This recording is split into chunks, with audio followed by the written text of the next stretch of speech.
Assalamualaikum warahmatullahi wabarakatuh. Kali ini kami akan menyusuri makam keramat Godok Garut yang terkenal di daerah Jawa Barat. Kami akan mencari tahu apa saja yang ada di dalamnya. Waktu yang ditempuh dari pusat kota Garut ke lokasi sekitar 26 menit. Akses untuk masuk ke dalam makam melalui beberapa anak tangga. Sebelum masuk ke gerbang utama, terdapat satu makam, yaitu makam Sembah Dalem Kandang Herang. Beliau merupakan pengiring dari Syekh Sunan Rahmat Suci atau yang lebih dikenal dengan Prabu Kian Santang.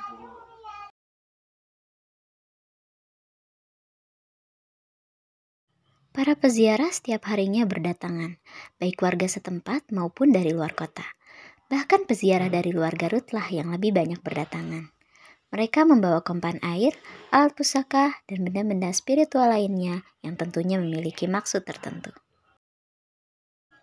Disinilah gapura pintu masuk utama makam. Kami langsung disambut dengan pepohonan yang rindang dan lingkungan yang masih asri. Dan sesekali ada beberapa monyet yang berkeliaran. Tidak jauh dari gapura utama, terdapat makam pengiring lagi dari Syekh Sunan Rahmat Suci, yaitu makam Sembah Dalem Syekh Dora. Selanjutnya kami berjalan ke atas melalui tangga untuk melihat makam-makam yang lainnya, dan yang paling utama adalah makam Syekh Sunan Rahmat Suci atau Prabu Kian Santang. Kami menemukan makam Sembah Dalemku Kandang Sakti dan makam Sembah Dalem Pagerjaya.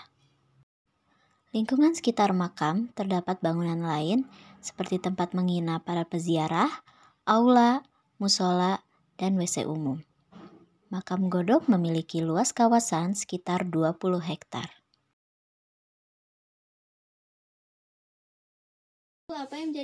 Inilah pintu masuk kompleks utama makam Syekh Sunan Rahmat Suci atau Prabu Kian Santang. Di dalamnya juga terdapat 4 makam pengiring Syekh Sunan Rahmat Suci, yaitu Samtawaan Marjaya Suci, Sembah Dalem Khalifah Agung, Sembah Dalem Serepan Agung, Sembah Dalem Sirepan Suci.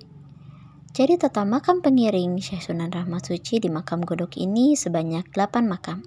Ada yang terpisah dari kompleks utama berbentuk rumah-rumah yang tadi sudah dijelaskan, dan ada yang satu kompleks utama dengan makam Syekh Sunan Rahmat Suci.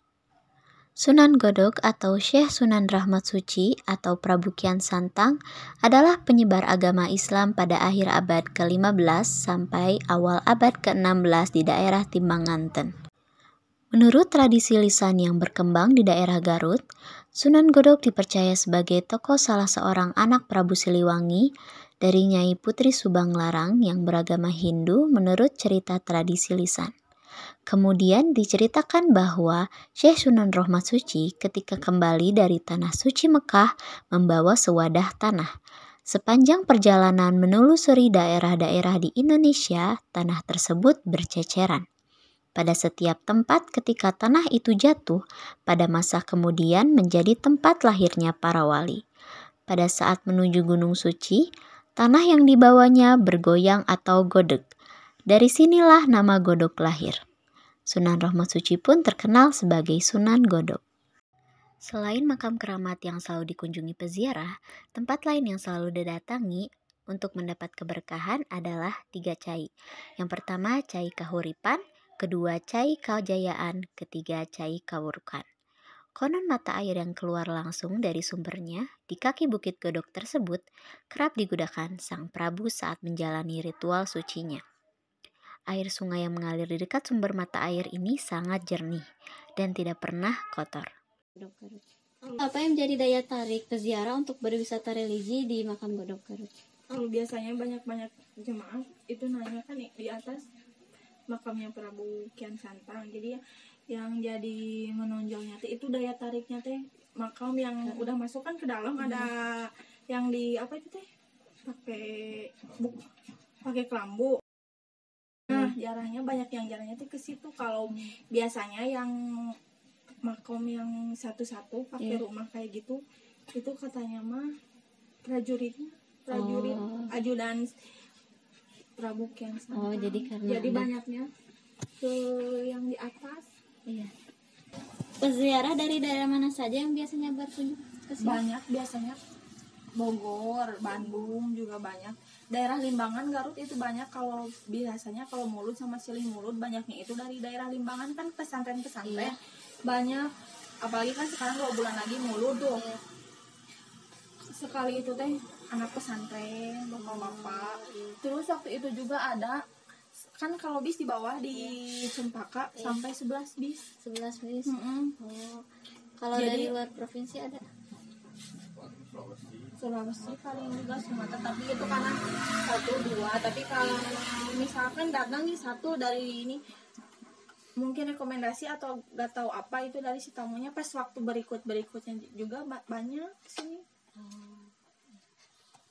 Apa rata-rata peziarah yang datang setiap hari? Nggak itu sih, nggak apa namanya teh, nggak, misalkan kalau hari ini 4 mobil, kan sekarang udah masuk nih sekolah, jadi nggak rame kesini kalau satu bis, tapi bis nggak bisa masuk soalnya jalan nggak itu, tapi itu kadang balik lagi ke supir bisa enggak, tapi kalau bis 3/4 biasanya masuk. Kalau bis yang isinya 60 ya nggak masuk, pakai ojek. Iya, di parkiran Cempaka yang ada Masjid Lollipop. Di situ 10 orang ada setiap hari atau lebih? Lebih sih kalau sehari semalam lebih, kan ini kita ganti shift. Kalau cewek dari jam 7 sampai jam 5. Nah, di jam 5 ganti lagi sama yang bapak-bapak. Bisa kadang lebih. Enggak sampai sepi gitu, enggak sampai 1 2, enggak. Kalau kemarin Covid enggak nyampe, enggak ada tamu. Ada biasa tamu. Banyaknya berarti dari luar Garut atau? Garut, luar Garut ada. Apalagi kan ini jalan udah bagus. Hari-hari tertentu kalau meningkat pas Maulud ya? Malam Jumat, malam Sabtu, malam Minggu. Tapi kadang sekarang kan nggak tentu. Waktu dulu kalau rame malam Selasa sama malam Jumat. Tapi makin kesini karena mungkin orang-orangnya sibuk atau nggak tahu apa, nyarinya pas weekend aja. Tapi nggak sampai ya sepi atau apa gitu. Kalau 14 Mulut, kan Mulut 2 bulan lagi tentunya. Jadi Islam kan? Iya, lagi rame-ramenya banget di sini. Sampai yang dari mana-mana juga datang. Sekian wisata religi kali ini di Makam Godok Garut. Terima kasih. Wassalamualaikum warahmatullahi wabarakatuh.